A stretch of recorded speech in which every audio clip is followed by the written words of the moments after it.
cette histoire d'engagement. Imaginons, prenons cette interview. Euh, tu me dis oui. Et tu me dis oui pour le rendez-vous. Moi, je prends mon emploi du temps. Je réserve en plus une suite. Donc, il y a tout un tas de trucs de mon côté. Mais toi, peut-être 1 heure avant de partir, tu sens quelque chose. Et là, pareil, parce que là, du coup, l'entreprise, ça se jouait que sur elle ou que sur moi. Là, il y a en plus cette histoire de, mais ça se fait pas, d'annuler, par exemple, d'annuler maintenant. Comment tu vas t'y prendre? Est-ce que ça t'est déjà arrivé d'ailleurs un exemple comme ça où une de tes décisions allait peut-être dans les codes ne pas se faire, mais par respect pour toi-même, tu l'as fait? Est-ce que tu comprends ma question déjà? Oui, ben, je pense, oui. J'entends donc d'une part la notion de respecter ses engagements ou d'honorer ses engagements. Voilà, et toute la pression aussi que ça peut créer. Ok, ok. Qu'est-ce Et que... d'éteindre, voilà, en fait, concrètement, un truc que j'avais beaucoup quand j'étais petit et sur lequel j'ai beaucoup avancé et que j'ai encore à avancer, qui est de dire, euh, des fois presque pour éviter de l'attention, ah, je prends sur moi. Mais au détriment, justement, de tout ce qu'on disait, qui est se détacher de ses émotions. Et j'avais ça, par exemple, entre mes 2 parents qui étaient divorcés, qui s'engueulaient, de dire, bon, c'est pas grave. Et pour éviter les problèmes de côté, j'oublie ma flamme intérieure et je tasse. Donc ça dépend, hein. Puisque tu parles d'engagement, alors il faudrait définir à quoi est-ce qu'on est engagé. Est-ce qu'on est engagé À à presque une norme. respecter... Ok, c'est ça, hein. Une Parce norme que, qui est de dire, maintenant que j'ai dit oui, voilà, je ça, peux pas revenir en ça ne arrière, se fait je pas. peux pas changer d'avis, ça ne se fait pas, ou qu'est-ce qu'on va penser de moi, ou ma réputation, enfin il y a tout tas de choses en jeu, j'imagine. Voilà, par exemple. Ok, oui. Oui, bah, par exemple, prenons ton cas, imaginons que juste avant, tu te dises, ah non, imaginons par exemple que ça soit pas ouais, je sais pas le jour où tu as quelque chose à travailler en toi et tu es à une demi-heure de partir et comment tu t'y prends? Mhm. Parce qu'effectivement, je pouvais pouvoir me Ouais. dire, Pascal, Alors, non, est-ce pas que lui tu faire permets que confiance. je te donne un autre exemple? Ouais, ouais, parfaitement. J'ai, c'était il y a l'année dernière, j'ai acheté une maison dans le Laurentides, ici à 50 minutes de Montréal, et je fais les rénovations. Et il y a une mezzanine dans cette maison, et je veux en faire 2 chambres. On prolonge un petit peu la mezzanine, et on va faire 2 chambres, une toilette. Et dans mon imaginaire, c'est beau, et ça se fait bien. Et les ouvriers commencent à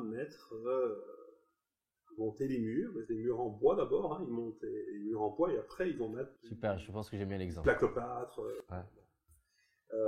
on dit du J-Prop ici au Québec. Mais d'abord ils font la structure, le squelette.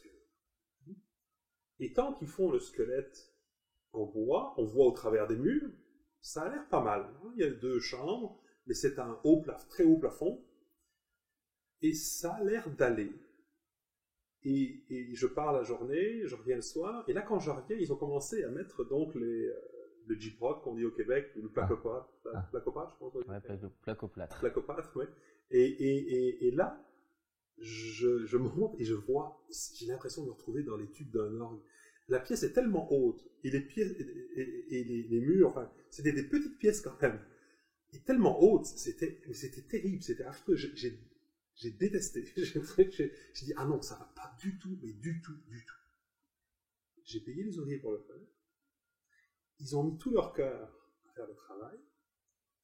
J'ai dépensé, je ne sais pas combien de milliers de dollars pour faire ce travail. Et là, je suis là devant ça. Et je suis tout seul. Et alors, je regarde. Donc, il y a 2 possibilités. Ça ne me convient pas. Je fais tout arracher et ça va me coûter encore plus d'argent. Il va falloir que j'explique à ma compagne que j'ai fait une erreur, hein, que ça va coûter encore plus d'argent, que j'ai fait une erreur. Bon. Eux, il va falloir que je leur dise, ben, c'est magnifique ce que vous avez fait, mais il faut tout défaire.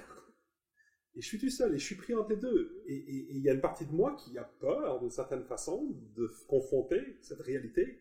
Je me suis trompé. Et toutes les conséquences. Et tout ce que... Voilà. Et puis même le juge intérieur, qui se dit, ah, t'aurais dû te devenir con, mais comment t'as fait ça? Mais t'aurais dû mieux vérifier. Puis, hein, t'as été trop vite, hein, tu t'emballes trop vite, hein, t'aurais dû réfléchir plus longtemps, enfin, toutes sortes de critiques intérieures. Enfin, voilà. Et moi, je suis pris avec ça. Et alors là, je me dis, bon, écoute, je vais faire comme je dis dans le stage. Je ramène à mon ressenti. Et donc, je vérifie. Imaginons que je laisse ça comme ça. Une partie de moi qui disait, voilà, c'est fait, tu as déjà dépensé le temps, j'ai pas beaucoup de moyens, j'ai pas forcément les moyens de faire ce genre d'erreur, ni de payer Oui, pour c'est le là, faire. c'est toujours là où il y a le challenge. Donc, il y avait ça, il y avait l'aspect financier, le fait de décevoir les gens qui avaient fait leur travail, qui avaient d'assumer dedans, d'assumer, par rapport à ma compagne, de lui dire, j'ai fait une erreur, ça va coûter autant, c'est notre argent, donc, d'une part, il y a une partie de moi qui avait peut-être envie de, tant pis, c'est fait, quoi. Hein. Puis maintenant, je vais essayer d'arranger ça le mieux possible, mais je vais vivre avec. Hein. Puis une autre partie de moi qui disait, ah non, c'est affreux. Quoi. Chaque fois que je vais venir dans cette chambre, je vais détester, quoi. Et donc là, je me fie à mon ressenti, parce que le mental me dit des choses contradictoires. Il y a une partie de moi qui veut laisser tomber, une partie de moi qui veut continuer. Bon. Donc là, je me fie à mon ressenti. Et je me dis, bon, ok, j'arrête les travaux. Et, non, plutôt, je laisse ça comme ça, tant pis, j'ai payé pour, je continue, hein, et je regarde comment je me sens. Et je sens un nœud dans l'estomac, et je sens une boule dans la gorge. Et c'est clair que c'est pas bon. Après, j'ai dit, ok, j'arrête les travaux, ça coûte ce que ça coûte, je fais tout défaire, et je fais le projet autrement, et là je sens un soulagement. Mais alors là, c'est vraiment ça la bonne. Je sens dans mon ressenti que c'est la bonne décision.